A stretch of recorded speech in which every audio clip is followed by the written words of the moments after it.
right? You know you're old when your knees buckle and your belt doesn't. I'm sure you've heard that. Right? You know you're old when you bite into a perfectly grilled steak and your teeth stay there. Yeah. Well, Solomon has his own list.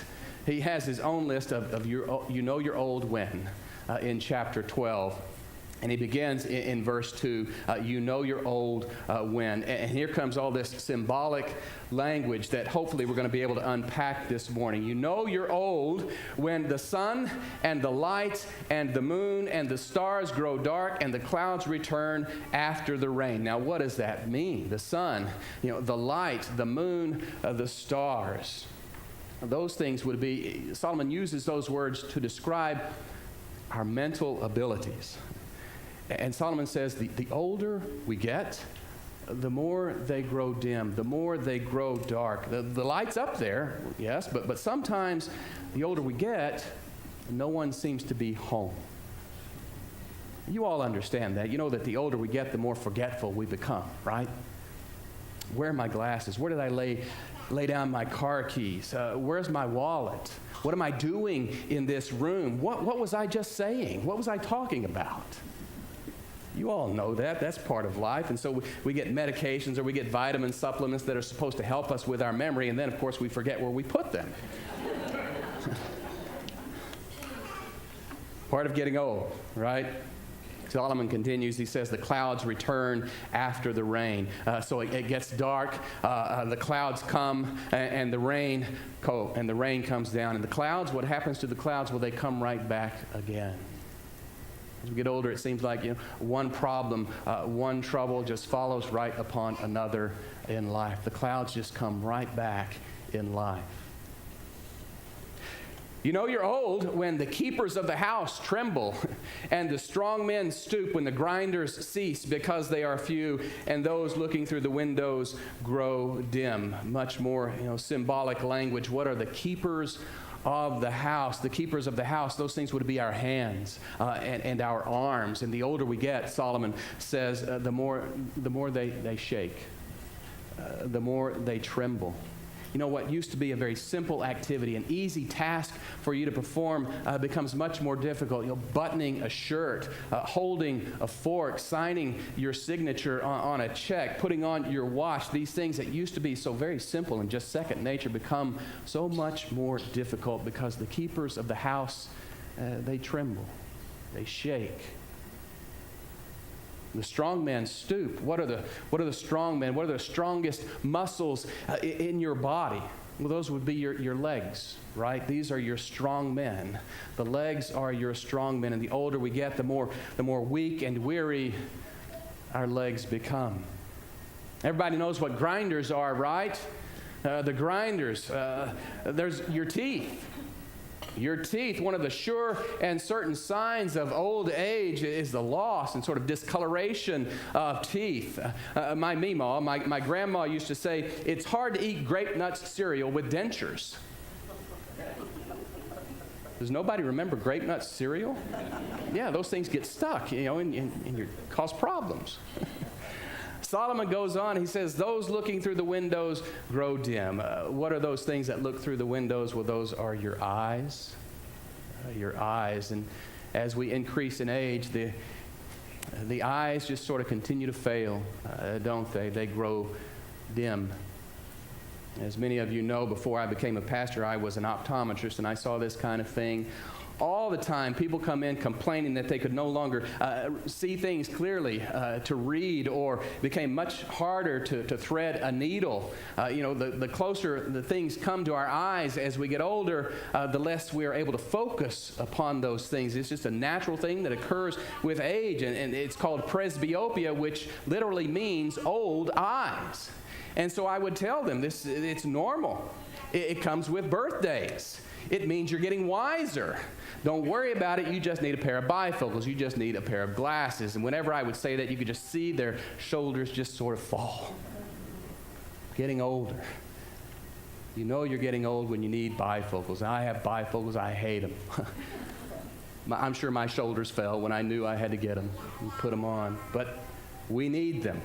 So we get bifocals, we can get dentures, and we can get hearing aids. And when we go to bed tonight, we have to take all those things off. It's kind of like dismantling a car in the evening and then putting it all back together the next morning. Quite a journey.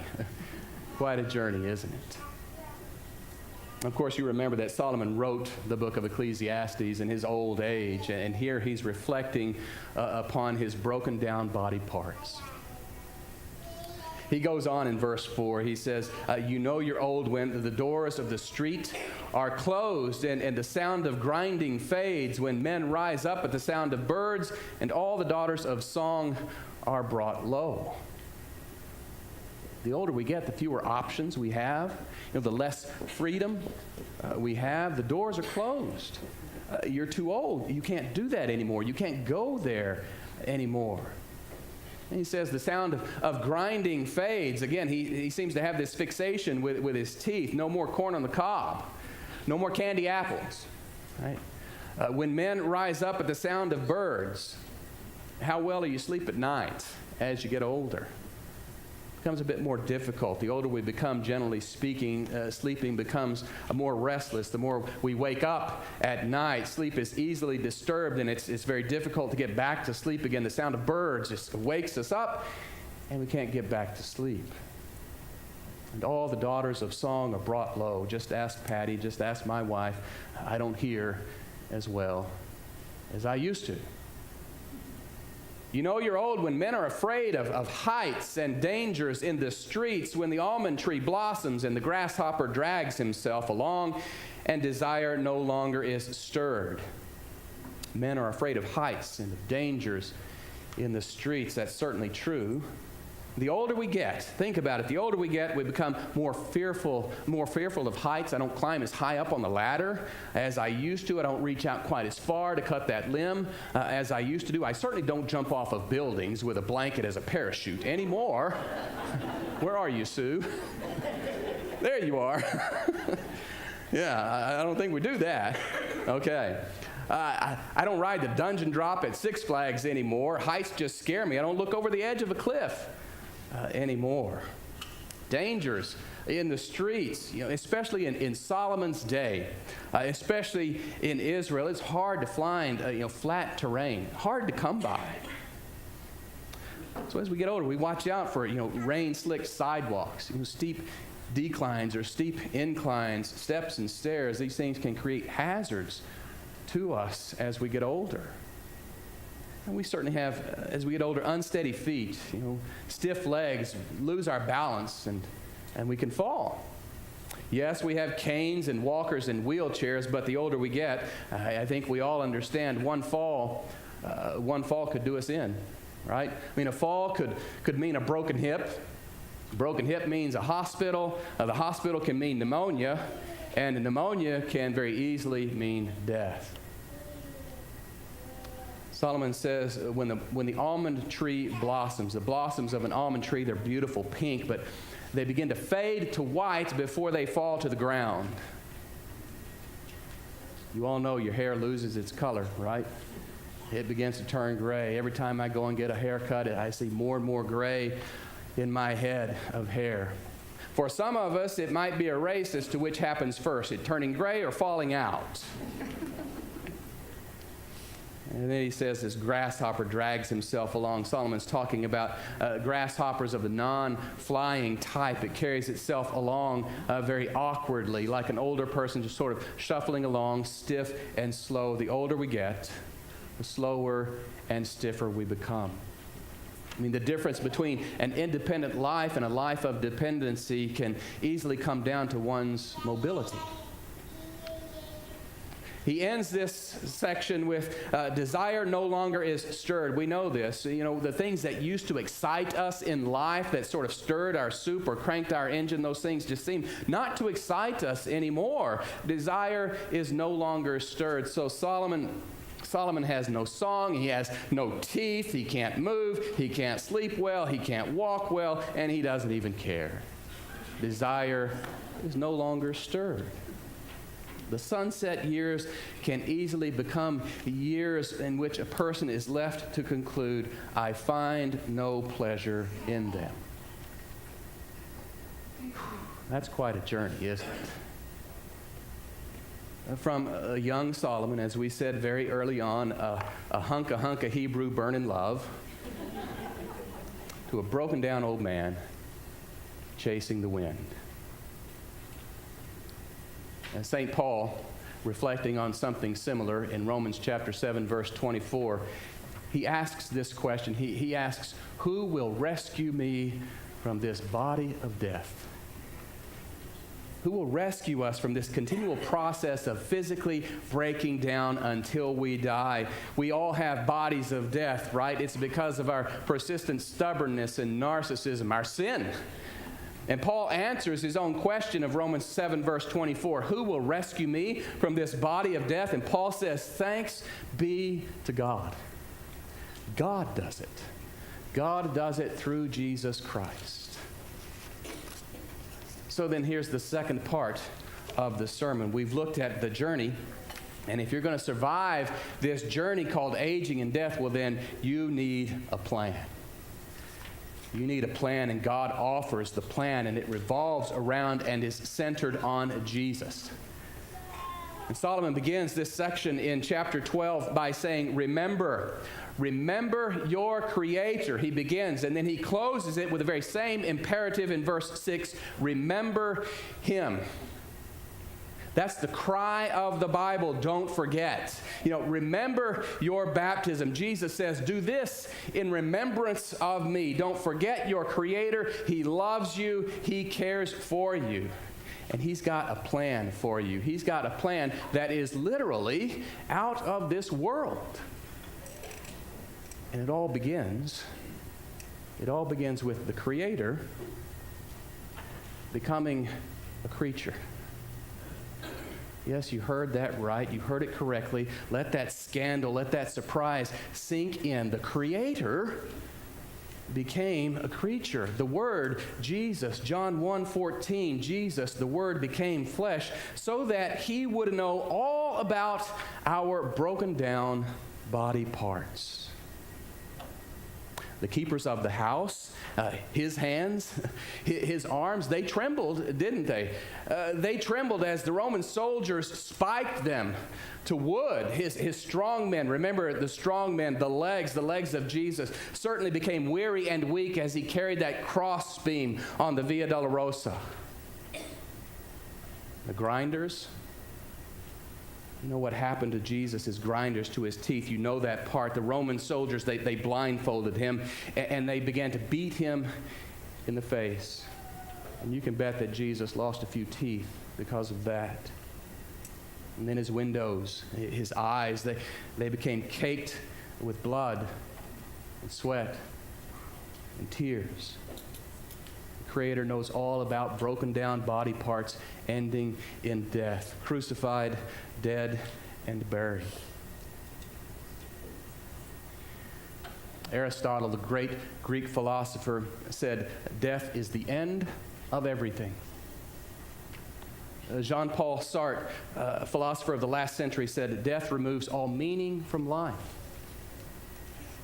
Francois Rabelais, a French Renaissance writer, right before he died, says, I go to the great perhaps. Is that it? We're born, we live, we die, that's it, case closed, sayonara. We just cease to exist. Not on your life.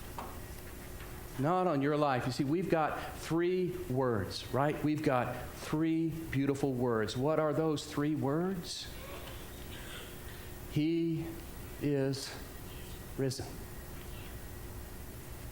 He is risen. He is risen not from sleep. Jesus isn't risen from confusion. Jesus isn't risen in the hearts of his followers. No, Jesus is risen from the dead, physically, bodily, most certainly, and that is the absolute and forever game changer. That's why Solomon can say in these last verses of chapter 12 in Ecclesiastes that when this body of mine dies, I go to my eternal home.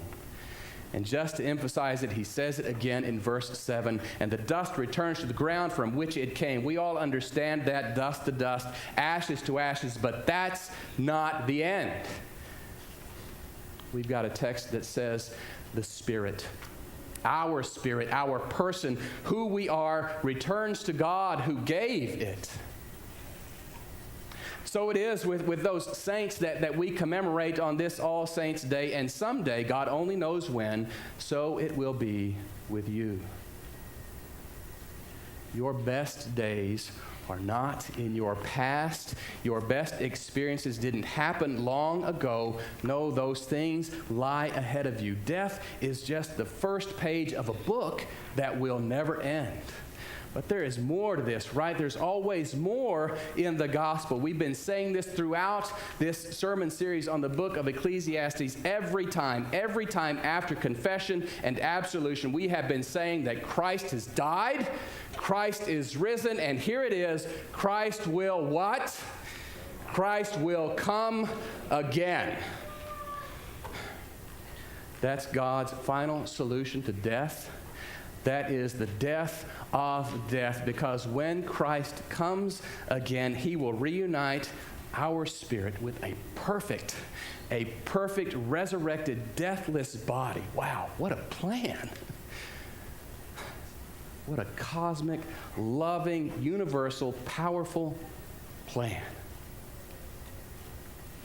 That spouse snatched by disease come running into your arms. The health that eluded you in the winter of your life will restore itself 1,000-fold, and your friends and your family members who've died in the faith will sit next to you in the heavenly choir, and they will sing a deathless and eternal hallelujah.